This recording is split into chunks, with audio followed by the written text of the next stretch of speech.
that dictum.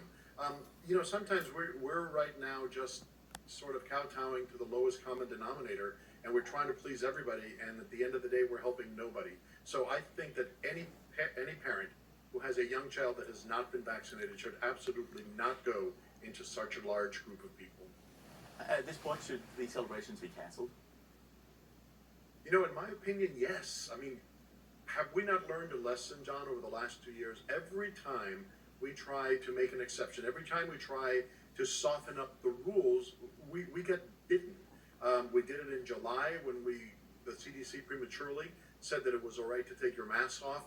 There has to be a period of no progression of infections for us to feel safe. So, yes, I do think that, those large celebrations should be canceled at this point.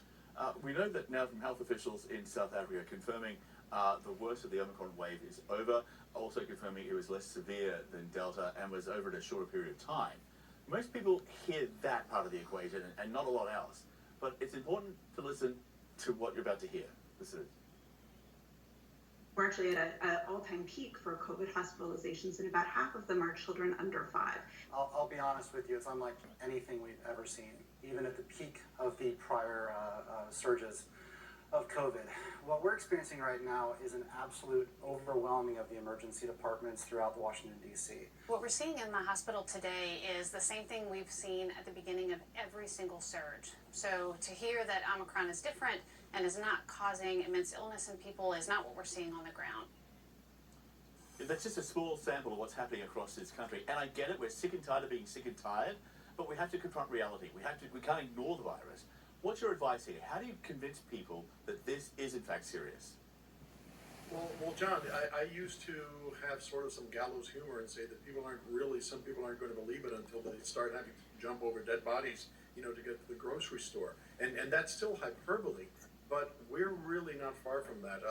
Sure, this Omicron may be milder, but tens of times more people are getting infected. Therefore, 10 times more people are probably going to be going, to the hospital. Quite honestly, I sit here tonight with you kind of dejected and hopeless and in shock for the first time in a long time. When I found out that yesterday there were almost 500,000 new cases in the United States, far surpassing anything. And when you see the graphs, they're going straight up like a rocket. I think soon we will be seeing millions of people getting infected on a daily basis. And the shame of it is that we have at our disposal something that can prevent that or ameliorate it very quickly, and those are vaccines.